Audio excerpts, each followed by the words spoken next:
ભ્રષ્ટાચાર કોઈ પણ જગ્યા ઉપર તમે જુઓ કે કોઈ પણ શહેરમાં જુઓ, નાની વાતથી લઈને કોઈ પણ મોટું કામ કરાવવું હોય તમારે તો તમારે ભ્રષ્ટાચારમાંથી પસાર થવું પડે છે, કારણ કે તમારે લાંચ આપવી પડે છે. થોડા પણ પૈસા જે અધિકારીઓ છે તે માંગે છે. કોઈ પણ હોય, નાની મોટી ભરતી હોય, રોડ રસ્તા હોય, બધે જ આપણને અત્યારે ભ્રષ્ટાચાર દેખાઈ રહ્યો છે. અને એમાં પણ હવે જ્યારે સ્મશાનના લાકડામાં ભ્રષ્ટાચાર સામે આવ્યો છે ત્યારે તો હદ થઈ કહેવાય. રાજકોટની આ ઘટના છે કે જ્યાં સ્મશાનના લાકડામાં પણ અત્યારે ભ્રષ્ટાચાર શરૂ થયો છે. નમસ્કાર, નિર્ભય ન્યૂઝ સાથે હું છું રિદ્ધિ. રાજકોટની અંદર સ્મશાનના લાકડામાં ભ્રષ્ટાચાર સામે આવ્યો, જ્યારે તેમના જે સંચાલક છે તેમણે એવું કહ્યું કે છેલ્લા 5 થી 6 દિવસ દરમિયાન કોઈ જ લાકડાની ગાડી છે તે અહીંયા નથી આવી. નહીંતર દર 2 થી 3 દિવસે લાકડાની ગાડી સ્મશાનની અંદર પહોંચી જાય છે. કોઈક વ્યક્તિએ લાકડા દાન કર્યા છે કે શહેરમાં કોઈ પણ ખૂણે વૃક્ષ ધરાશાયી થયું છે તો એમના લાકડા સ્મશાનમાં આવે છે, પરંતુ છેલ્લા 5 થી 6 દિવસ દરમિયાન કોઈ જ લાકડાની ગાડી અહીંયા નથી આવી. અને ખાસ વાત તો એ છે કે આ સ્મશાનના જે લાકડા છે તેમાં પણ હવે ભ્રષ્ટાચાર થયો છે. કરોડોના લાકડા કોઈક ચાઉ કરી ગયું છે બારોબાર, અને તેમને લઈને હવે વિપક્ષ પણ પૂરજોશમાં મેદાન એટલા માટે આવ્યું છે. તેમણે એવા પ્રહાર કર્યા છે કે થોડી તો વિપક્ષે એવી વાત કરી કે થોડી તો શરમ કરી લેવી જોઈએ, કારણ કે મરવા માટે પણ નહીંતર લાકડા આ જે વ્યક્તિ ચાઉ કરી ગયા છે તેમને પણ નસીબમાં નહીં મળે. હવે બધી વાતમાં આપણે ભ્રષ્ટાચાર જોયો છે. નાની મોટી ભરતી હોય તેમાં ભ્રષ્ટાચાર થાય છે. કોઈ રોડ રસ્તા બનાવવાના હોય, રોડનું પુરાણ કરવાનું હોય તો ત્યાં પણ ભ્રષ્ટાચાર જોયો છે. પણ જ્યારે સ્મશાનના લાકડામાં ભ્રષ્ટાચાર થાય છે ત્યારે તો આ જે લોકો ચાઉ કરી ગયા છે તેમને શરમ આવી જોઈએ. વિપક્ષ શું કહી રહ્યું છે આખા મુદ્દે તે સાંભળી લઈએ. આપણે જોયું છે કે મહાથી લાકડા પાછા ન હોય પણ ભારતીય જનતા પાર્ટીના શાસકોને અધિકારીઓ ઘડી એના ખટારાના વેચેલા પૈસા જાય. જ્યારે રાજકોટ મહાનગરપાલિકાના ગાર્ડન શાખાની અંદર જે લાકડા કાપવામાં આવે છે, તમામ લોકોને જે સ્મશાનની અંદર જે લાકડા બારવામાં આવે છે અગ્નિદાહ માટે લાકડાને રિઝર્વ રાખી અને ત્યાં મોકલવામાં આવતા હોય, ત્યારે ગઈકાલે 5 ગાડી લગાવવામાં આવ્યા છતાં પણ એક ગાડી લાકડાની નથી આવીને લાકડા ગયા.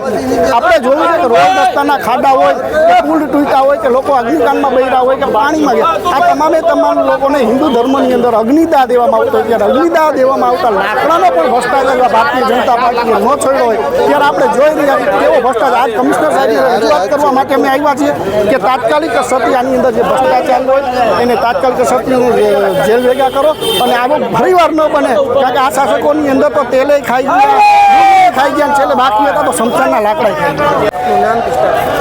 હું રાજકોટ શહેર કોંગ્રેસનો પ્રમુખ છું.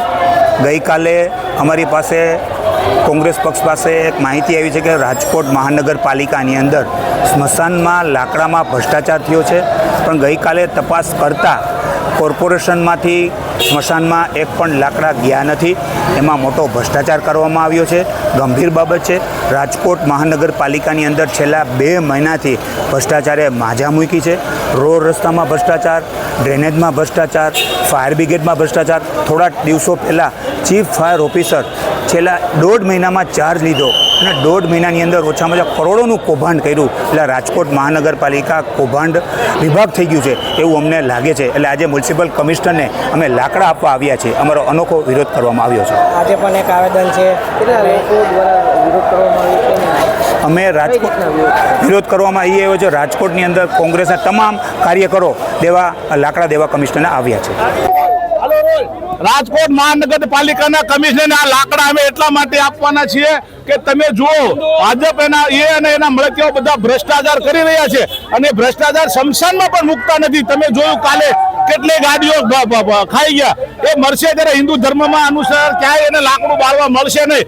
એટલા માટે આ લાકડા એને આપીએ અને કમિશનર કહેવા માંગી કે આ મરે ને ત્યારે આ લાકડા એના માટે સાચવી રાખજો, નહીતર બળશે નહીં, કારણ કે એને ધર્મને અનુરૂપ નથી કહ્યું, ધર્મની વિરુદ્ધ જઈને કર્યું. સ્મશાનના લાકડા પણ ખાઈ ગયા છે, એટલા માટે આ લાકડા એને આપીએ છીએ આપણે. રાજકોટ મહાનગરપાલિકામાં આજે મ્યુનિસિપલ કમિશનરને લાકડા આપવા આવ્યા છે. ગઈકાલે સ્મશાનમાં લાકડામાં મોટો ભ્રષ્ટાચાર થયો છે. જે અગાઉ 600 જેટલા લાકડા ક્યાં ગયા છે એની તપાસ થવી જોઈએ. અગાઉ કોર્પોરેશનમાં ભ્રષ્ટાચારે માજા મૂકી છે.